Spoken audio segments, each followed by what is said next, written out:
وبركاته.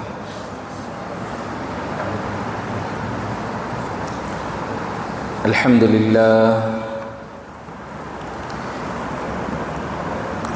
لله نحمده ونستعينه ونستغفره ونؤمن به ونتوكل عليه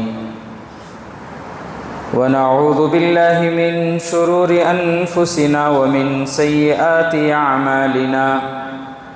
من يهده الله فلا مضل له ومن يضلل فلا هادي له.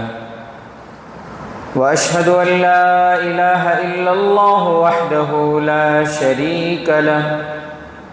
وأشهد أن سيدنا ومولانا محمدًا عبده ورسوله صلى الله عليه وعلى آله وأصحابه وبارك وسلم تسليما كثيرا كثيرا.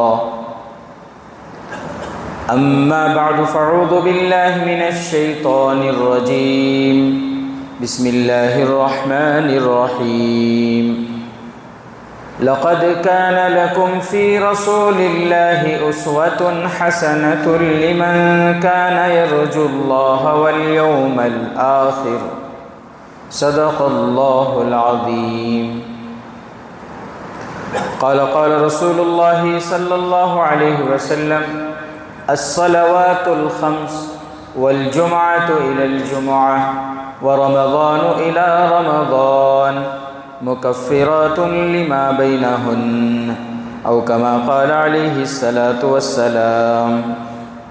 ایک مرتبہ درود شریف پڑھ. اللهم صل على محمد وعلى آل محمد كما صليت على إبراهيم وعلى آل إبراهيم إنك حميد مجيد. اللهم بارك على محمد وعلى آل محمد كما باركت على إبراهيم وعلى آل إبراهيم إنك حميد مجيد.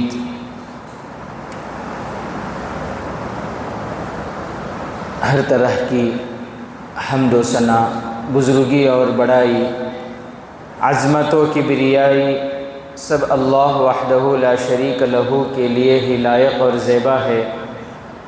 بے شمار لا تعداد اور لا محدود درود و سلام نازل ہو اللہ کے آخری حبیب و رسول جناب آقائے نامدار، تاجدار مدینہ، فخر موجودات، امام الانبیاء، رحمت للعالمین، ہادی سبل رحمت کل، طٰہٰ و یاسین، مزمل و مدثر محمد عربی صلی اللہ علیہ وسلم پر. رب ذوالجلال کا بے انتہا کرم، اس کا فضل اور احسان، اللہ تعالیٰ نے مجھے اور آپ کو ایک اہم فریضے کی ادائیگی کے لیے دنیا کی تمام تر مشغولیات سے نکل کر اس کے پاک گھر کو آنے کی توفیق عطا فرمائی. دعا فرمائیں اللہ تعالیٰ ہمارے آنے کو، بیٹھنے کو، کہنے سننے کو بے انتہا قبول فرمائے. میرے محترم بزرگ عزیز دوستوں، اللہ تعالیٰ نے انسانوں کو ایسا پیدا کیا کہ انسان دوسروں کے ذریعے سیکھتا ہے. انسان کیسے سیکھتا ہے؟ دوسروں کے ذریعے انسان سیکھتا ہے. اسی لیے انسانوں کی زبانیں الگ الگ ہیں، لینگویج الگ الگ ہے. کتنے لینگویج ہیں پوری دنیا میں؟ انگنت، بے شمار لینگویج. کچھ فاصلوں پر زبانیں بدل جاتی ہیں. ابھی بچوں کے ساتھ تمل ناڈو جانا ہوا تھا مدرسے کے طلباء کے ساتھ 3 دن کی جماعت میں. یہاں ہماری کرناٹک میں کنڑا زبان ہے، آپ چلے جائیں تمل ناڈو تو وہاں تمل زبان ہے. پھر وہاں سے آپ کیرلا چلے جائیں تو وہاں کی زبان الگ ہے، ملیالم ہے. آندھرا چل تیلگو، ہر اسٹیٹ کی زبان الگ الگ ہے۔ اچھا، اسٹیٹ کی زبان الگ ہے یہ الگ چیز ہے، بلکہ ایک اور بات میں آپ کو بتاؤں، ایک 100 200 150 میل کے فاصلے پر وہ زبانوں کا طرز بھی بدل جاتا ہے۔ جیسے مثال کے طور پر یہاں کی جو اردو ہے، آپ یہاں سے چلے جائیں کرناٹک کے دوسرے بیجاپور، بیلگام، اس علاقوں میں، بیدر علاقوں کی طرف، وہاں بھی اردو ہے، اردو بولنے والے بولتے ہیں، لیکن ان کی اردو میں اور ہمارے یہاں میسور بنگلور کی اردو میں بہت فرق ہے۔ کئی کو منڈیا کی اردو میں بھی، بنگلور کی اردو میں فرق ہے بہت۔ یہاں اتنا زیادہ سو نہیں کرتے، وہاں ہر بات میں سو کرتے رہتے، آئے سو گئے سو، بیٹھے سو اٹھے سو گئے۔ بہرحال تو انسانوں کی زبانیں الگ الگ ہیں، اور اسی طرح انسانوں کے رنگ بھی الگ الگ ہیں۔ اللہ تعالیٰ قرآن مجید میں اس کو فرماتے ہیں کہ یہ جو انسانوں کی الگ الگ زبانیں ہیں اور الگ الگ رنگ ہے، اللہ فرماتے ہیں یہ میری قدرت کی نشانی ہے۔ قرآن میں اللہ فرماتے ہیں وَاخْتِلَافُ أَلْسِنَتِكُمْ وَأَلْوَانِكُمْ، تمہاری الگ الگ زبانیں، تمہارے الگ الگ رنگ، کوئی گورا ہے، کوئی کالا ہے، کوئی گندمی ہے، اللہ فرماتے ہیں یہ میری قدرت کی نشانی ہے، ورنہ سب تو ایک ہی ماں باپ کی اولاد ہے۔ کون؟ حضرت آدم، اماں حوا، لیکن زبانیں الگ الگ ہیں، رنگ الگ الگ ہیں۔ حالانکہ میرے عزیز ساتھیوں، آپ اگر دیکھیں دنیا میں جتنے جانور پائے جاتے ہیں، پوری دنیا کے جانوروں کی زبان ایک ہی ہے، ان کی بولی ایک ہوتی ہے۔ بھئی جانوروں کی بولی ایک ہوتی ہے، ایسا نہیں ہے۔ آپ کوے دیکھ لیں، چند کووں کو آپ جمع کر لیں، انڈیا کے، یورپ کے، امریکہ کے، سعودی عرب کے، ایسا نہیں ہے کہ انڈیا کا کوا کائیں کائیں کرتا ہے، امریکہ کوا ہے تو وہ کچھ اور بول رہا ہے، ایسا نہیں ہے۔ یورپ کے کوے کچھ اور بولتے ہیں، سعودی عرب کا کوا کچھ اور بولتا ہے، ایسا نہیں۔ پوری دنیا کے کووں کی زبان ایک ہے، جانوروں کی زبانیں ایک ہوتی ہیں، ان کی بولی ایک ہوتی ہے، وہ بولتے ہیں، ان کی زبانیں ہوتی ہیں۔ جیسے ہمارے لینگویج ہے نا، میں بول رہا ہوں، آپ سن رہے ہیں، بات سمجھ میں آ رہی ہے، افہام و تفہیم ہو رہی ہے، دعوت و تبلیغ ہو رہی ہے۔ تو جیسے ہمارے انسانوں کی زبانیں ہیں، اسی طرح اللہ نے جانوروں کو بھی زبانیں عطا فرمائی، وہ اپنی زبانوں میں اللہ کا ذکر کرتے ہیں۔ وہ الگ بات ہے کہ ہم کو ان کی زبانوں کا علم نہیں ہے۔ بہت سے ایسے انبیاء گزرے، اللہ نے ان کو جانوروں کی زبان کا علم عطا فرمایا۔ یہ قرآن میں ہے۔ حضرت سلیمان علیہ السلام کو اللہ تبارک و تعالیٰ نے جانوروں کی زبان عطا فرمائی تھی، پرندوں کی بولی وہ سمجھتے تھے۔ اللہ قرآن میں فرماتے ہیں وَأُوتِينَا مَنْطِقَ الطَّيْرِ، ہم نے سلیمان علیہ السلام کو پرندوں کی بولی کا علم، یعنی ان کی لینگویج کا علم ہم نے ان کو عطا کیا تھا۔ وہ پرندوں کی بولی سمجھتے تھے کہ کیا بول رہے ہیں پرندے۔ حضرت سلیمان علیہ السلام کا وہ قصہ بھی مشہور ہے کہ ایک مرتبہ وہ اپنی لشکر کے ساتھ جا رہے تھے، اور حضرت سلیمان علیہ السلام کیسے نبی تھے، اللہ نے صرف انسانوں پر ہی نہیں بلکہ جناتوں پر، درندوں پر، چرندوں پر، پرندوں پر، ہر چیز پر ان کو اللہ نے حکومت عطا فرمائی تھی۔ ہواؤں پر اللہ نے ان کو حکومت عطا فرمائی تھی۔ تو حضرت سلیمان علیہ السلام کا وہ واقعہ جو قرآن میں ہے کہ ایک مرتبہ اپنی لشکر کے ساتھ جا رہے تھے، اور ان کی لشکر میں جنات بھی تھے، ان کی لشکر میں انسان بھی تھے، ان کی لشکر میں دوسری مخلوق۔ جب وہ جا رہے تھے تو سامنے ایک چیونٹیاں تھیں، بہت ساری چیونٹیاں تھیں، تو ان چیونٹیوں میں جو ان کا جو سردار تھا وہ کھڑے ہو کر باقی چیونٹیوں سے کہنے لگا، اللہ کو یہ باتیں اتنی پسند آئی، اللہ نے چیونٹیوں کی اس بات کو قرآن جیسی مقدس کتاب میں نقل کیا۔ وہ چونٹی کہنے لگی قالت یا ایھا النملہ ادخلوا مساکنکم لا یحتمنکم سلیمان وجنودہ وہم لا یشعرون۔ وہ چونٹی جو سردار تھی وہ کھڑے ہو کر اپنے دوسرے چونٹیوں کو کہنے لگی کہ اے چونٹیوں، یا ایھا النملہ، اے چونٹیوں، ادخلوا مساکنکم، اپنی اپنی بلوں میں داخل ہو جاؤ، اپنی گھروں میں چلے جاؤ، بلوں میں داخل ہو جاؤ۔ لا یحتمنکم سلیمان وجنودہ وہم لا یشعرون، کہیں ایسا نہ ہو حضرت سلیمان علیہ السلام کا لشکر آ رہا ہے، وہ ہمیں روند ڈالیں، کچل ڈالیں اور ان کو خبر بھی نہ ہو۔ تو حضرت سلیمان علیہ السلام کو اللہ نے جانوروں کی بولی سمجھ عطا فرمائی تھی، بولیوں کا علم عطا فرمایا تھا۔ حضرت سلیمان علیہ السلام جب چونٹی کی اس بات کو سنے تو کیا کیا انہوں نے؟ اللہ فرماتے ہیں فَتَبَسَّمَ ضَاحِكًا مِّن قَوْلِهَا، حضرت سلیمان علیہ السلام چونٹی کے اس بات کو سن کر مسکرانے لگے، ہنسی آ گئی ان کو، اور پھر انہوں نے کہا قال رب اوزعنی ان اشکر نعمتک التی انعمت علی وعلی والدی وان اعمل صالحا ترضاہ۔ انہوں نے دعا کی کہ اے میرے پروردگار، آپ مجھے توفیق دیجئے کہ میں آپ کے اس احسان کا شکر ادا کروں جو آپ نے مجھ پر اور میرے والدین پر کیا۔ تو بہرحال بھئی اتنی بات تو سمجھ میں آ گئی کہ جانوروں کی زبانیں ہوتی ہیں، جانور اپنی زبان میں اللہ کا ذکر کرتے ہیں۔ بھئی سمجھ میں آ گئی نا؟ میں قرآن سے آپ کو سمجھا رہا ہوں، ادھر ادھر کی باتوں سے نہیں، قرآن سے آپ کو سمجھا رہا ہوں۔ اللہ کے نبی صلی اللہ علیہ وسلم سے خود حدیث میں ہے نا کہ ایک اونٹنی نے شکایت کی کہ اللہ کے نبی، میرا جو مالک ہے وہ مجھ سے کام زیادہ لیتا ہے اور چارہ کم دیتا ہے۔ تو اللہ کے نبی صلی اللہ علیہ وسلم نے ان سے کہا کہ تم اس سے کام زیادہ لیتے ہو اور چارہ کم دیتے ہو، اس نے مجھ سے شکایت کی۔ اللہ کے نبی صلی اللہ علیہ وسلم کو اللہ نے، یہ معجزہ ہے پیارے نبی کا، ایک مرتبہ صحابہ کے ساتھ جا رہے تھے، وہ ایک ہرنی بندھی ہوئی تھی، واقعہ میں آپ کو سنا چکا ہوں، اشارہ کر رہا ہوں میں آپ کو۔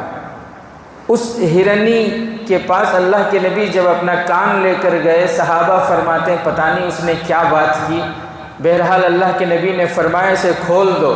ہم نے اسے کھول دیا تو اللہ کے نبی نے فرمایا اس ہرنی نے مجھ سے وعدہ کیا ہے کہ میں اپنے بچوں کو دودھ پلا کر آ جاؤں گی۔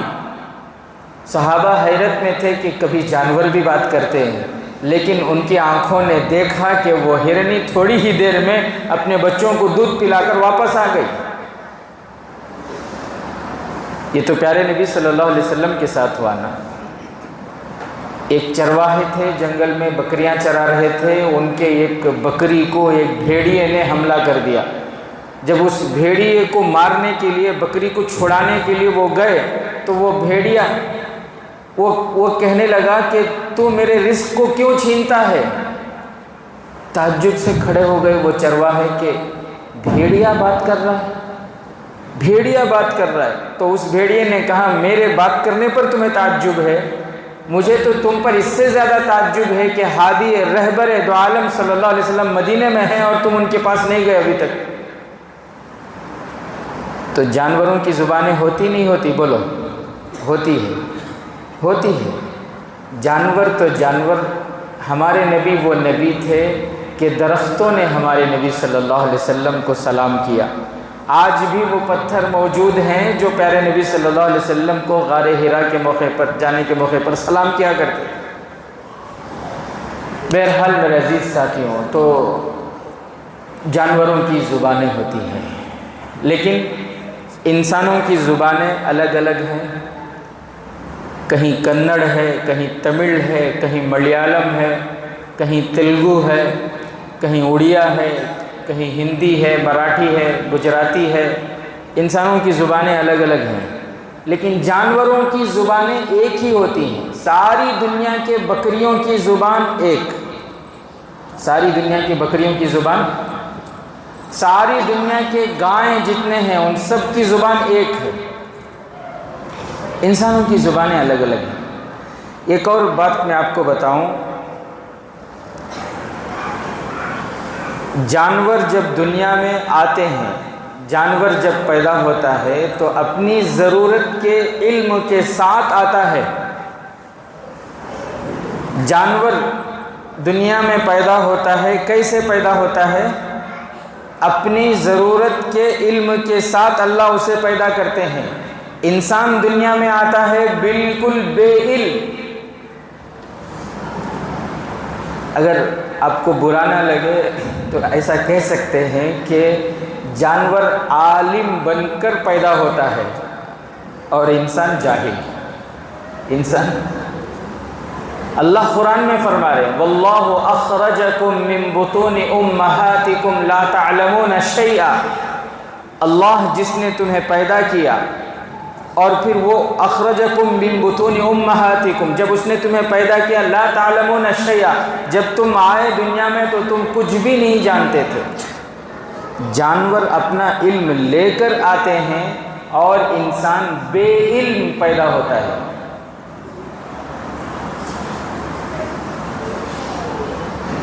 ابھی لاک ڈاؤن میں جب مسجدیں بھی محدود ہو گئی تھیں، صرف 2-3 آدمی ہی نماز پڑھ سکتے ہیں، باقی سب گھروں میں نماز پڑھنا تھا، ایسے موقع پر جب مدرسے بھی بند ہو گئے تھے تو ہمارے ایک پھوپھیرے بھائی تھے، وہ ایک مدرسے کے ذمہ دار ہیں تمل ناڈو میں، ویلور میں۔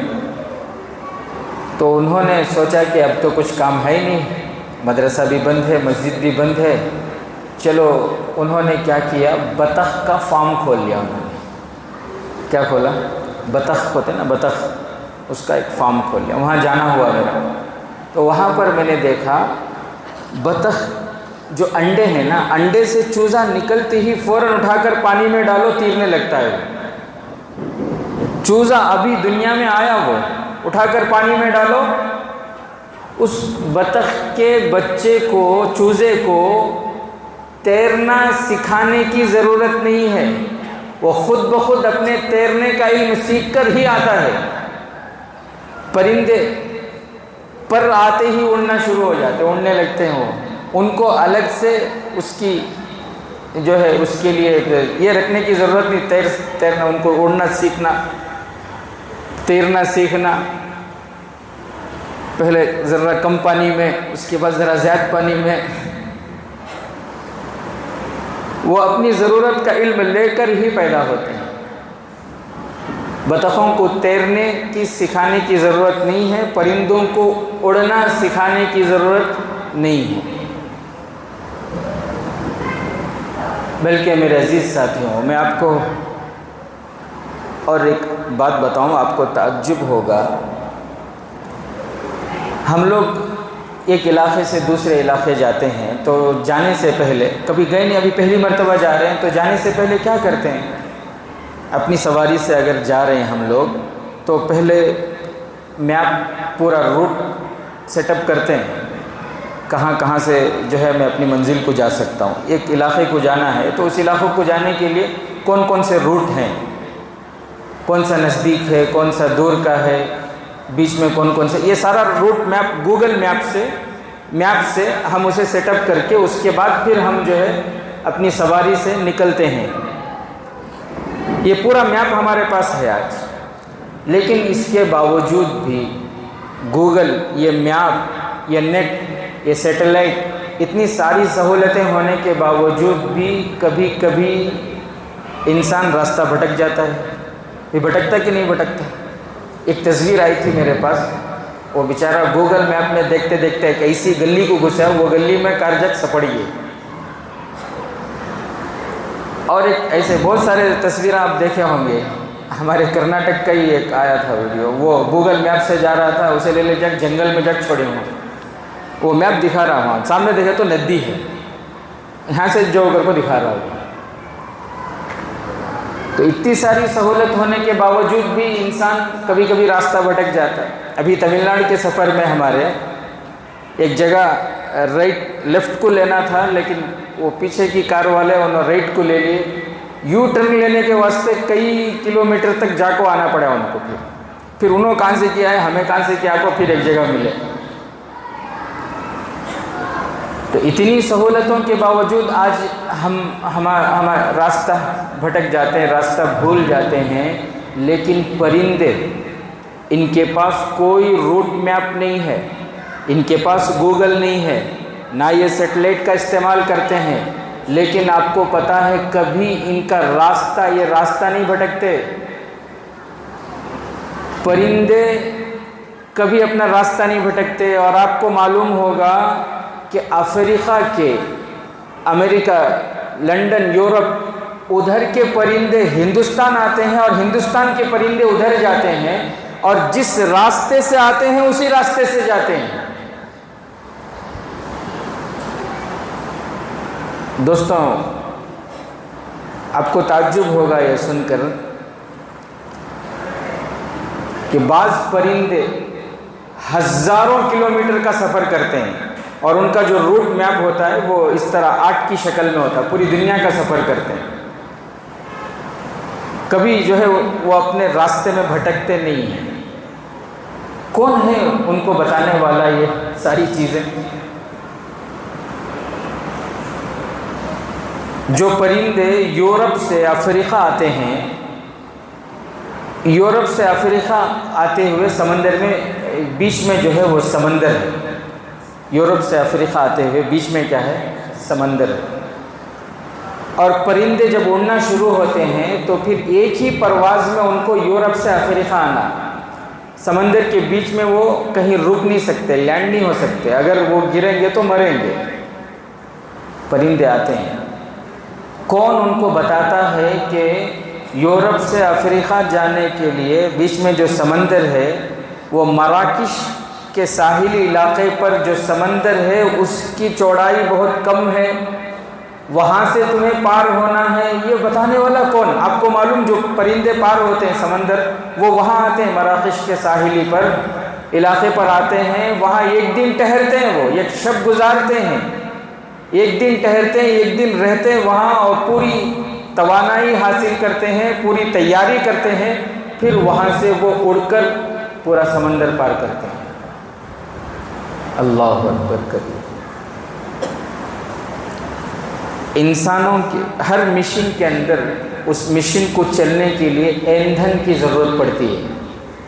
جیسے ہماری گاڑیاں ہیں تو وہ گاڑیوں کے چلنے کے لیے پیٹرول ہے، ڈیزل ہے، اس کا ایندھن ہے وہ. اسی طرح انسانوں کی جسم کو اللہ نے مشین کے جیسا بنایا تو اس کے لیے بھی ایندھن ہے. ہمارے جسم میں جو چربی ہے جو مختلف غذاؤں سے بنتی ہے، یہ ایندھن کا کام کرتی ہے. اسی طرح پرندوں کو اڑنے کے لیے بھی ان کے اندر چربی کی ضرورت ہوتی ہے.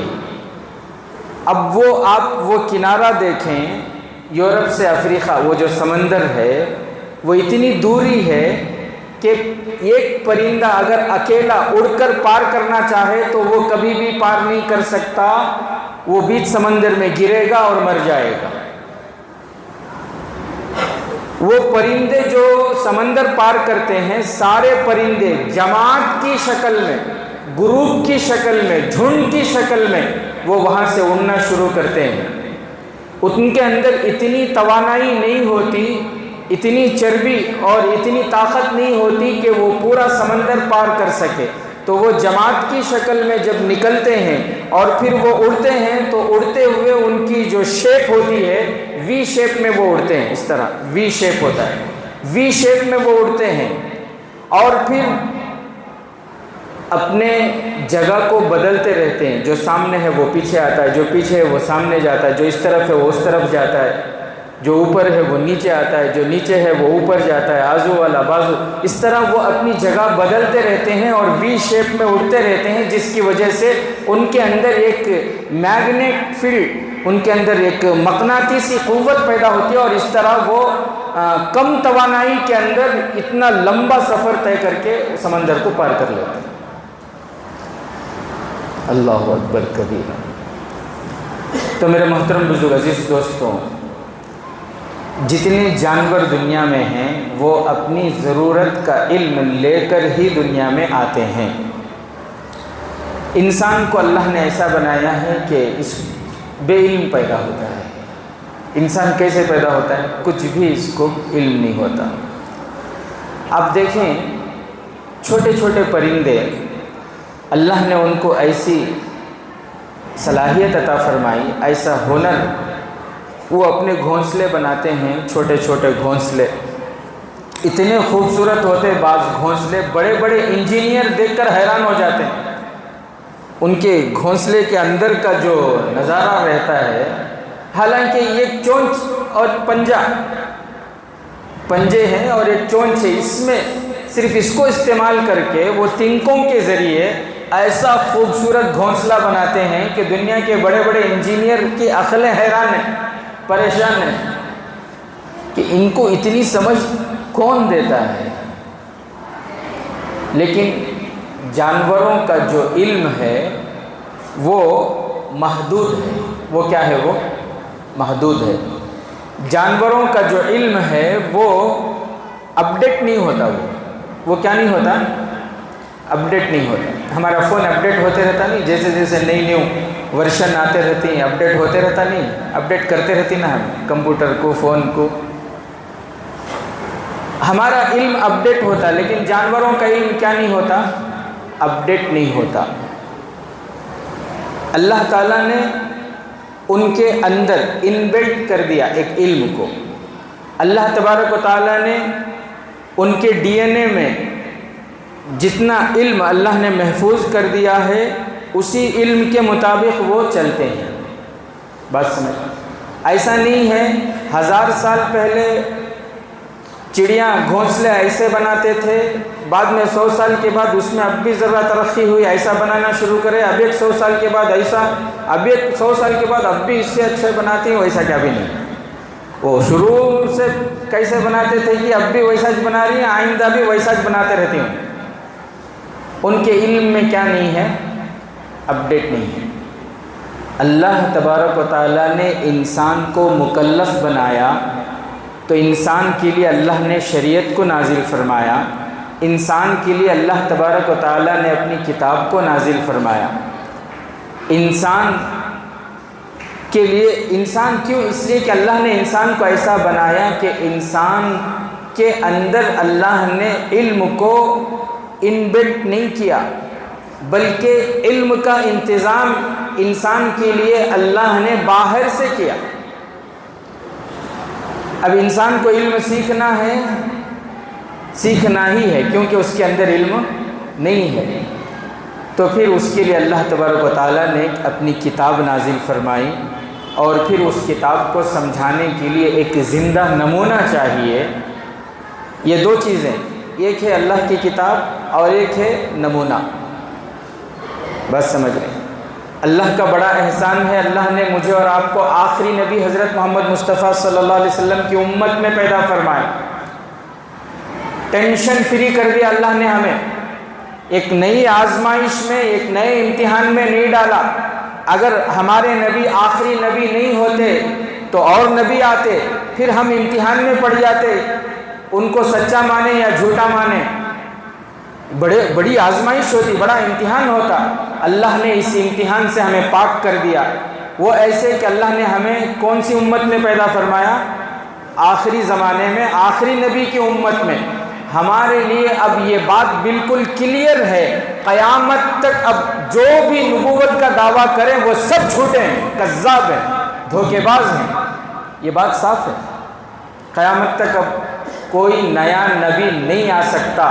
اگر کوئی نبوت کا دعویٰ کر رہا ہے تو اس دھرتی پر اس سے بڑا جھوٹا، بولو نا، اس دھرتی پر اس سے بڑا جھوٹا کیوں؟ ہمارا کلمہ کیا ہے؟ لا الہ الا اللہ محمد الرسول اللہ صلی اللہ علیہ وسلم۔ اچھا، جب کلمہ زبان پر آیا تو ایک بات شاید گزشتہ جمعہ میں بتایا تھا، نہیں بتایا تھا، مجھے یاد نہیں آ رہا، چلو ایک بار اور بتا دیتا ہوں، کیونکہ کرناٹک میں ایک بہت بڑا جلسہ ہوا سیرت کے نام پر، اور پھر اس میں بہت ساری باتیں ایسی بتائی گئیں، لوگوں کو گمراہ کیا گیا، غلط باتیں بتائی گئی۔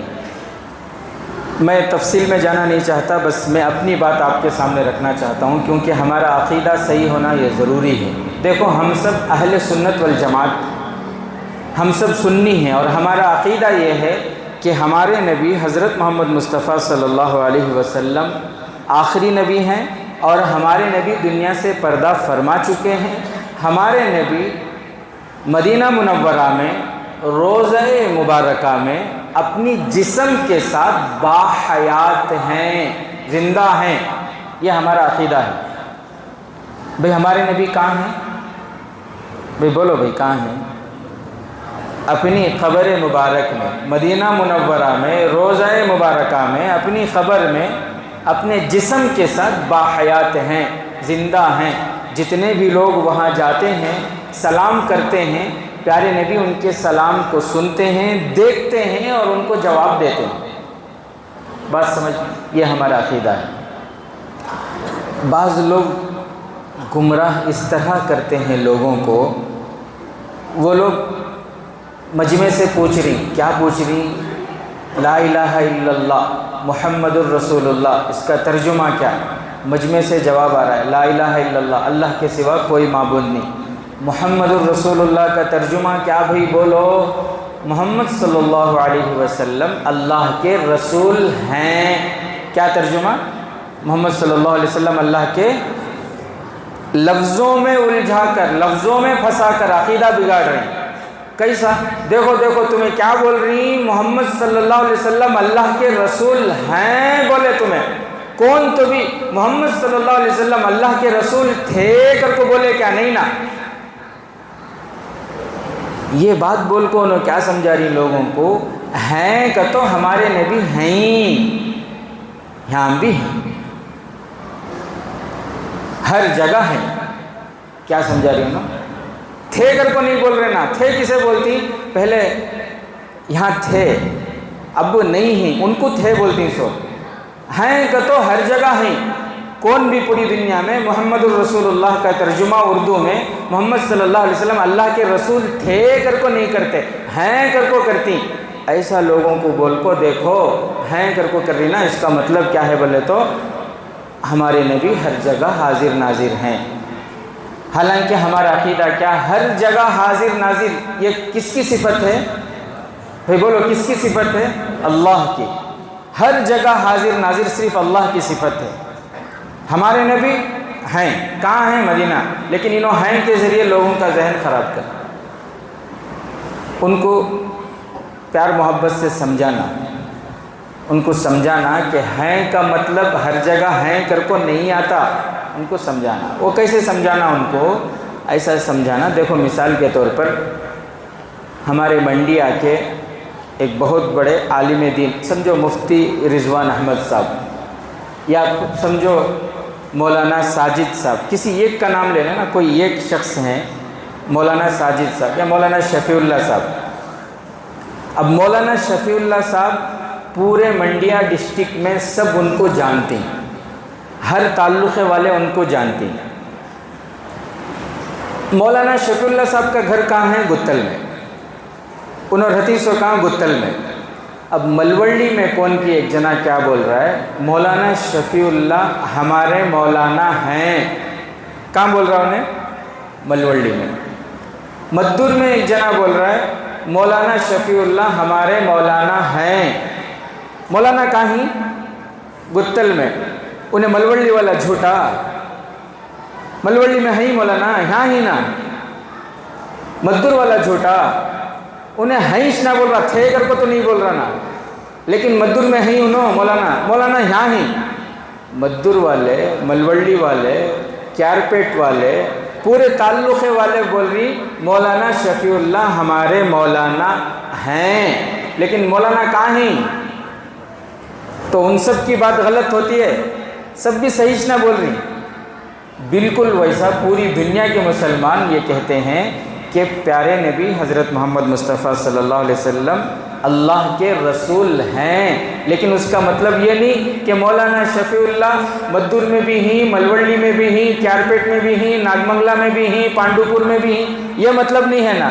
بالکل اسی طرح پوری دنیا کے مسلمان جب کہہ رہے ہیں اللہ کے رسول ہیں، تو اس کا مطلب یہ نہیں کہ پیارے نبی انڈیا میں بھی ہیں، افغانستان میں بھی ہیں، رشیا میں بھی ہیں، یورپ میں بھی ہیں، یہ مطلب نہیں ہے۔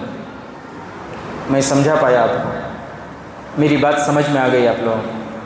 بہرحال میرے عزیز ساتھیوں، تو اللہ تبارک و تعالیٰ نے ہم پر احسان یہ کیا کہ ہمیں آخری نبی حضرت محمد مصطفیٰ صلی اللہ علیہ وسلم کی امت میں پیدا فرمایا، اور اللہ نے انسانوں کو ایسا پیدا کیا کہ انسان دوسروں کے ذریعے سیکھتا ہے۔ اسی لیے اللہ نے انسانوں کی رہبری کے لیے اپنی کتاب یعنی قرآن مجید ہمیں عطا فرمائی، اور پھر نمونے کی ضرورت ہوتی ہے تو نمونے کے لیے پیارے نبی حضرت محمد مصطفیٰ صلی اللہ علیہ وسلم کو ہمیں عطا فرمایا۔ تو یہ دو چیزیں ہیں، ایک ہے قرآن اور ایک ہے پیارے نبی صلی اللہ علیہ وسلم۔ انہی دو چیزوں پر ہماری زندگی کامیاب ہوگی۔ تو ہمیں چاہیے کہ ہم اپنے ہر عمل کو پیارے نبی اللہ کے حکم اور پیارے نبی کے طریقے پر پورا کریں۔ اپنا ہمارا ہر عمل کیسا ہو؟ اللہ کے حکم کے مطابق ہو، پیارے نبی کے طریقے کے مطابق ہو۔ اللہ کا حکم ہے، پیارے نبی کا طریقہ نہیں ہے تو بھی غلط ہے۔ بات سمجھ رہے؟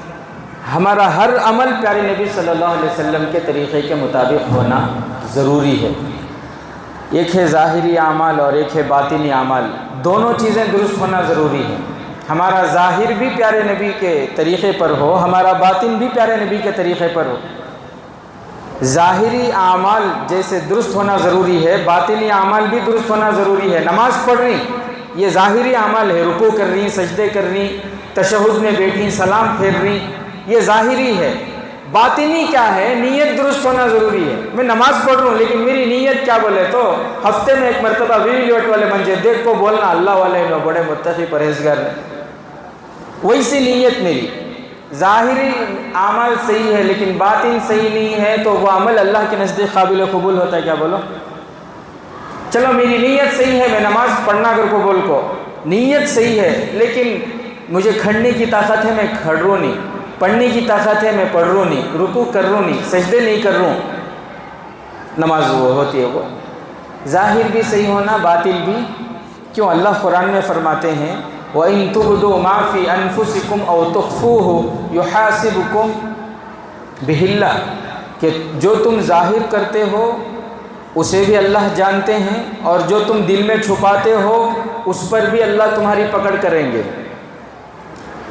ظاہر کو درست کرنا بھی ضروری ہے، باطن کو درست کرنا بھی ضروری ہے۔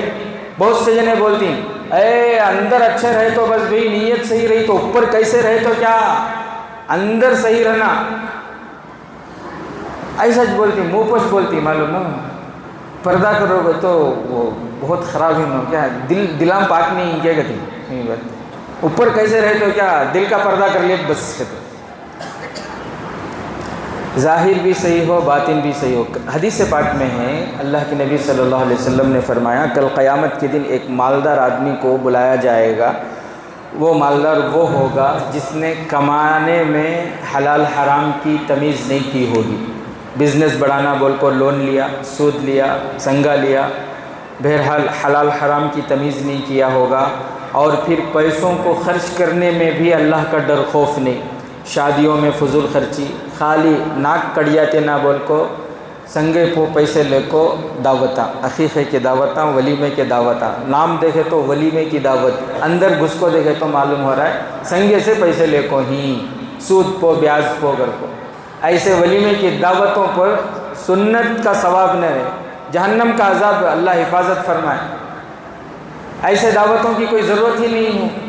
کتنے دعوتیں ہو رہی ہیں، اللہ اکبر، بچہ پیدا ہوا دعوت، انتقال ہوئے تو دعوت، شادی کی دعوت، رسمیں شادی سے پہلے کتنے ہو رہی، انگوٹھی کی رسم، پان کی رسم، شکر کا رسم، ہلدی کا رسم، اٹلیاں رسم، چٹنی رسم۔ ایسا معلوم ہوتا ہے اللہ تعالیٰ یہ امت کو خالی کھانے پیدا کرائے، کھا کھا کو مر جانا ہے، دنیا سے چلے جانا، اللہ حفاظت فرمائے۔ کون سے ایسے سب کھانوں کو کیا بھی ثواب نہیں ہے، یہ سب روکو۔ عقیقے کی دعوت ہے، وہ بھی طاقت رہی تو، اگر نہیں ہے پوری زندگی میں نہیں کرا کوئی گناہ نہیں ہے، اللہ کے نبی نے فرمایا۔ ولیمے کی دعوت ہے، سنت ہے، طاقت کے مطابق قرض لے کو، سنگیا میں لے کو، لون لے کو کرنے کی کوئی ضرورت نہیں ہے، ثواب نہیں، گناہ ہوتا وہ۔ طاقت کتنی ہے، گوشت کی طاقت ہے، بکرے کی طاقت ہے، بکرا نہیں ہے، جتنی طاقت ہے طاقت کے مطابق کرو کر کو بول کو ہی سو. یہاں طاقت کا مسئلہ نہیں ہے. خاندان اتنا بڑا ہے, محلے میں اتنی جان پہچان ہے, ایک جنے کو بلا کو ایک جنے کو چھوڑا تو میری عزت رہتی ہے کیا؟ اللہ حفاظت فرمائے. تو بہرحال میرے عزیز ساتھیوں, بات کیا چل رہی تھی؟ ہر کام ہمیں اللہ کے حکم, اللہ تعالیٰ, اچھا وہ حدیث میں آپ کو سناؤں, بلائیں گے اللہ تعالیٰ ایسے مالدار کو جس نے کمانے میں احتیاط نہیں کیا, حلال حرام سب ہر طریقے سے کمایا اور خرچ کرنے میں بھی احتیاط نہیں کیا. ایسے بندے کو بلا کر اللہ تعالیٰ فرمائیں گے کہ اس کو جہنم کے فلاں درجے میں پہنچاؤ اور سخت عذاب اس کے لیے متعین ہوگا. پھر اللہ فرمائیں گے کہ ایک غریب شخص ہوگا, اس کو بلائیں گے اللہ, اس کو بلاؤ. اس کو بلا کر اللہ فرمائیں گے اس کو بھی جہنم کے اسی طبقے میں اور اس کے ساتھ وہی عذاب اس کو بھی لے جاؤ. تو صحابہ کو تعجب ہوا کہ وہ مالدار تھا, کمانے میں بے احتیاطی کریا, خرچ کرنے میں بے احتیاطی کریا, شادیاں میں, گناہوں میں, برتھ ڈے میں, اینیورسریاں میں, ویڈیو گرافی میں, لوگوں کو دکھانے کے واسطے, نام کمانے کے واسطے بڑے بڑے دعوتاں کریا انہیں, اس کے واسطے اسے جہنم میں ڈالے. وہ سمجھ میں آیا انہیں بیچارہ غریب, انہیں دعوتاں کھلانا سو دور کی بات, اس کے پاس کھانے کے پیسے نہیں تھے, اسے بھی وہ عذاب سمجھ میں نہیں آیا. صحابہ جب اللہ کے نبی کو پوچھے تو اللہ کے نبی بتائے اس کے پاس کیا بھی نہیں تھا لیکن اس کے دل میں تمنا تھی, مجھے بھی موقع ملا تو میں بھی ویسا کمانا بول کو. انہوں کیسا سنگے سے کما رہی, میں بھی سنگے سے کمانا, حرام کما رہی, میں بھی حرام کمانا, برتھ ڈے کر رہی, کہاں سے کی گانے والوں کو بلا رہی, کیکاں کیسے بڑے بڑے کیکاں آرڈراں کر رہی, ناچنے والوں کو, گانے والوں کو. میں بھی, میرے پاس پیسے رہتے تو میں بھی ایسا میرا برتھ ڈے کرتا تھا, پیسے رہتے تو میرے بچوں کا بھی ایسا برتھ ڈے کرتا تھا, ایسی شادی کرتا تھا, ایسے دعوتاں کرتا تھا. نہیں تھا لیکن اس کے دل میں تمنا تھی نا, اس کی وجہ سے اللہ تعالیٰ اسے بھی وہ عذاب. اللہ اکبر کبیرہ.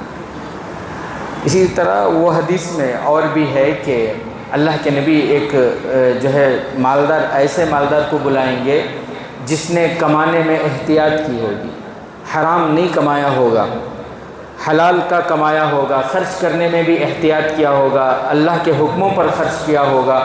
اس کو اللہ جنت میں ایک درجہ عطا کریں گے. پھر اس کے بعد ایک غریب کو بلایا جائے گا, اللہ فرمائیں گے اس کو بھی, اس مالدار کو جس جنت کے جس درجے میں پہنچایا اس کو بھی وہیں پہنچاؤ. کیوں؟ اس لیے کہ یہ غریب تھا لیکن اس کے دل میں اس مالدار کو دیکھ کر تمنا ہوتی تھی, وہ جیسے مسجدیں بنوا رہا ہے, کاش میرے پاس پیسے ہوتے میں بھی مسجدیں بنواتا, کاش میرے پاس پیسے ہوتے میں بھی مدرسے بنواتا. وہ جس طرح غریبوں پر خرچ کر رہا ہے, یہ غریب سوچتا تھا کاش میرے پاس پیسے ہوتے میں بھی اپنے رشتہ داروں پر خرچ کرتا, یتیموں پر, بیواؤں پر, مسکینوں پر خرچ کرتا اور میں اللہ کو راضی. یہ غریب سوچتا تھا نا, اس سوچ پر اللہ تعالیٰ اس کی مغفرت فرمائے. اللہ اکبر کبیرہ. تو یہ سوچ جو ہمارے دل و دماغ میں آتے, ایسا سمجھو نہ کو کسے بھی معلوم نہیں, کیا بھی نہیں, برے خیالات آ رہی, آنے دینا, اس میں گم ہو جانا. اللہ حفاظت فرمائے. ایسے ایسے آج کل نشے آ رہی, وہ چڑھا لے تو 3-4 دن تک کیا بھی ہوشش نہیں. ایسے نوجوان سے ملاقات ہوئی, کیا ابھی ہوشش نہیں ہے, انہیں بیٹھے کی, سو رہے کی. تو ویسے خیالوں میں خیال آ رہی اور آنے کے بعد وہ خیالوں میں گم ہو جا رہی, وہ خیال میں ہمیں موج مستی میں گم ہو جا رہی. تو پھر ان خیالوں پر پکڑ ہے, خیال آتے ہی فوراً توبہ کر رہی. جیسے صحابہ فرمائیں کہ اللہ کے نبی بعض خیالات اتنے خراب آتے ہیں کہ کیا ذکر کریں. تو اللہ کے نبی نے فرمایا کہ جب وہ برے خیالات آتے ہیں تو تمہارے دل میں کیا بات آتی ہے؟ تو انہوں نے کہا کہ دل میں بات یہ آتی ہے کہ کاش یہ خیال آنے سے پہلے میں مر گیا ہوتا. تو اللہ کے نبی نے فرمایا یہ تمہارے مومن ہونے کی دلیل ہے. تو خیالوں میں گم نہیں ہو جانا, فوراً برے خیالات آئے تو اس سے کیا کرنا, اپنے آپ کو بچانا, اس سے دور کرنا, استغفار پڑھنا, تو پکڑنی. بہرحال میرے عزیز ساتھیوں, پیارے نبی صلی اللہ علیہ وسلم کی زندگی ہمارے لیے نمونہ ہے. ہمیں اپنی زندگی کا ہر عمل, ہر کام پیارے نبی صلی اللہ علیہ وسلم کے طریقے پر کرنا ہے۔ اسی لیے اللہ نے ہمیں قرآن جیسی مقدس کتاب عطا فرمائی اور سارے نبیوں کے امام الانبیاء خاتم النبیین حضرت محمد مصطفیٰ صلی اللہ علیہ وسلم کی سیرت عطا فرمائی۔ دعا فرمائے اللہ تعالی ہمیں پیارے نبی کی سیرت پر اپنی زندگی گزارنے کی توفیق نصیب فرمائے۔ آمین وآخر دعوانا الحمد للہ رب العالمین۔